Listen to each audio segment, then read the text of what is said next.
ఇంగ్లాండ్లో చర్చిలోకి పాస్టర్ గారు కొత్తగా వచ్చారంట, అపాయింట్ అయ్యారంట. పాస్టర్ గారు క్రొత్తగా చర్చిలో అపాయింట్ అయ్యారు. అలాగున క్రిస్మస్ వచ్చినప్పుడు నేను మొట్టమొదటిగా చేసే క్రిస్మస్ కనుక చాలా గ్రాండ్గా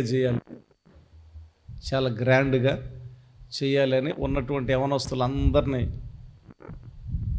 మంచిగా రేజ్ చేసి ఈసారి క్రిస్మస్ చాలా గ్రాండ్గా చేయాలి అనేటటువంటి ఉద్దేశంతో మొత్తానికి హడావుడి చేస్తూ ఉన్నాడు యవనస్తులందరినీ. ఆ సందర్భంలో క్రిస్మస్ ఇంకా 5 రోజులు ఉండి అనగా 3 రోజులు భయంకరమైన భారీ వర్షాలు కురిసినాయి.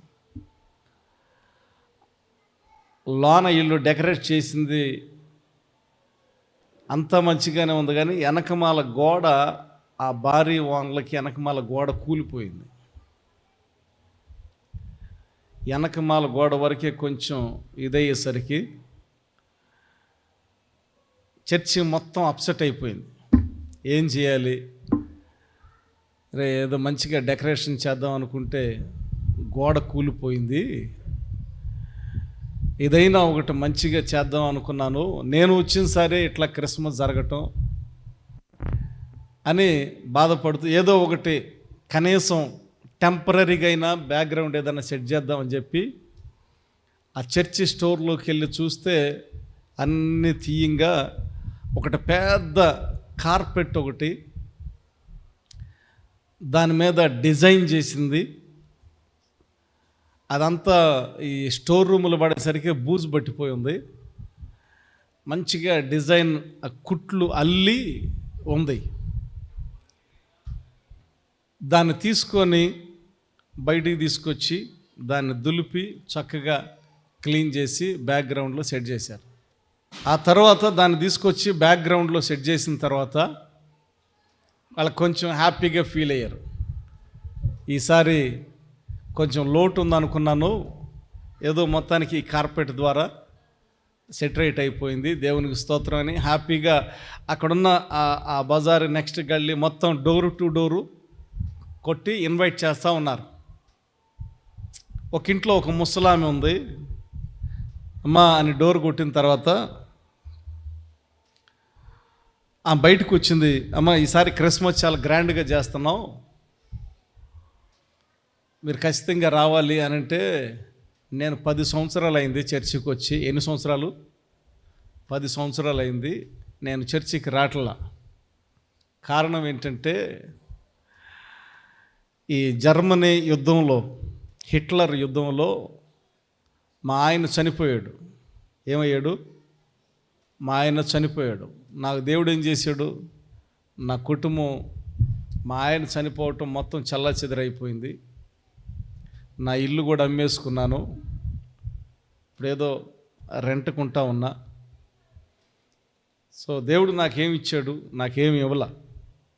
నేను రాను అని అంటే, అమ్మ ఒకసారి రండి, అందరం కలిసి సంతోషంగా చేసుకుంటున్నాం అని ఆ యవనస్తుడు, ఆ సేవకుడైనటువంటి యవనస్తుడు పిలిచి వెళ్ళిపోయాడు. ఇంతగా బ్రతిమలాడాడు కదా. అమ్మ ఏమని పిలిచాడు? అమ్మ రండి అని పిలిచాడు కదా, సర్లే వెళ్ళొద్దాం అని ఆమె అటెండ్ అయింది ఆ ప్రార్థనకి. అది ఫస్ట్ ఆరాధన, ఫస్ట్ సర్వీస్. అది ఆరాధనకి అటెండ్ అయిన తర్వాత, ఆరాధనకి అటెండ్ అయిన కాడ నుంచి ముగింపు వరకు ఏడుస్తూనే ఉంది. ఆరాధన అంతా అయిపోయిన తర్వాత ఆ పాస్టర్ గారు వచ్చి, అమ్మ ఏమైంది అంతగా ఏడుస్తూ ఉన్నావు అని అంటే, వెనకమాల కార్పెట్ ఉంది కదండి, దానిలో డిజైన్ ఉంది కదా, అది కార్పెట్ కొని నేను నా భర్త చక్కగా డిజైన్ చేసాము. 10 సంవత్సరాల క్రిందట ఆయన ఆ హిట్లర్ యుద్ధంలో చనిపోయాడు. ఆయన చనిపోయిన తర్వాత ఆ ఇల్లు నాకెందుకని అమ్మేశాను. ఆ ఇంట్లోనే ఆ కార్పెట్ ఉంది. మరి ఆ ఇంట్లో ఉన్న కార్పెట్టు మరి ఎట్లాగా మందిరానికి చేర్చబడిందో తెలియదు, కానీ మొత్తానికి చర్చికి వచ్చినందుకు నేను కలిసి చేసినటువంటి ఆ యొక్క ఆ కార్పెట్ డిజైన్ని చూడగలిగాను. ఆ కార్పెట్ను చూడగలిగాను. చాలా సంతోషం బాబు, ఖచ్చితంగా మీరు సాయంత్రం భోజనానికి రండి మా ఇంటి దగ్గరికి అని ఇన్వైట్ చేసి వెళ్ళిపోయింది. రెండవ ఆరాధన ప్రారంభమైనప్పుడు ఆ రెండవ ఆరాధనకి ఇంకొక ఆయన వచ్చాడు, ముసలాయన. ఆయన కూడా ఏడుస్తూ ఉన్నాడు.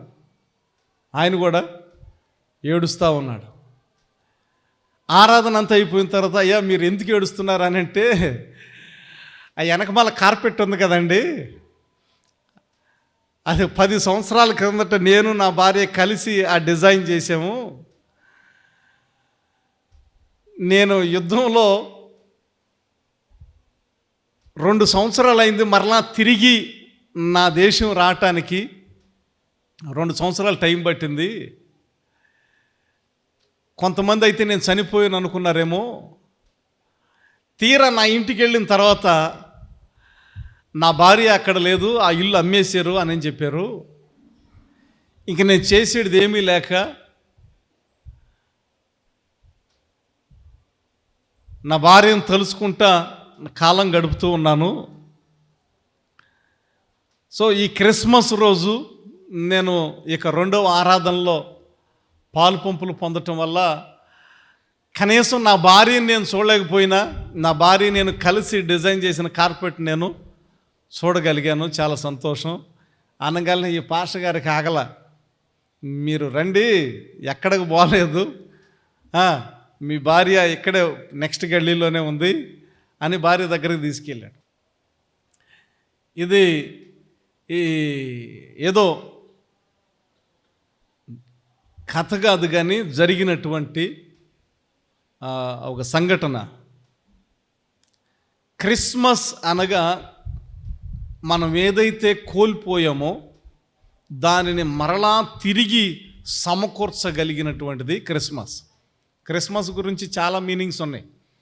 క్రిస్మస్ అంటే క్రిస్టో అని, తర్వాత మాస్ అంటే ఆరాధన అని, లేకపోతే ఇంకొకటి క్రిస్మస్ రకరకాలుగా చాలామంది ఇంకొక రకంగా చాలా మీనింగ్స్ ఉన్నాయి. ఇంకా క్రిస్మస్ అంటే మొత్తం దానిలో ఇంకా చాలా ఉన్నాయి.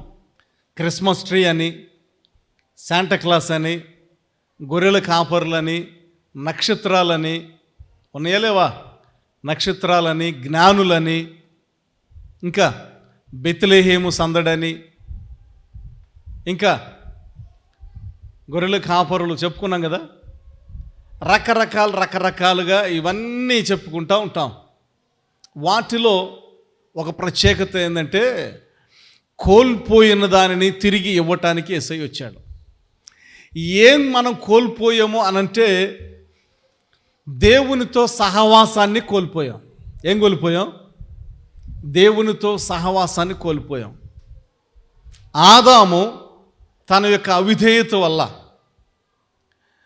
తన ఆజ్ఞను అతిక్రమించుట ద్వారా ఏదైతే దేవునితో సాంగత్యం ఉందో, ప్రతిరోజు సంధ్యా సమయాన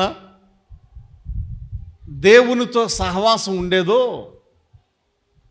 ఆ సహవాసం ఆజ్ఞను మీరుట ద్వారా తెగిపోయింది. చక్కగా ఆదామా అనగానే ఆయన పలికేవాడు ప్రతిరోజు ప్రభుతో.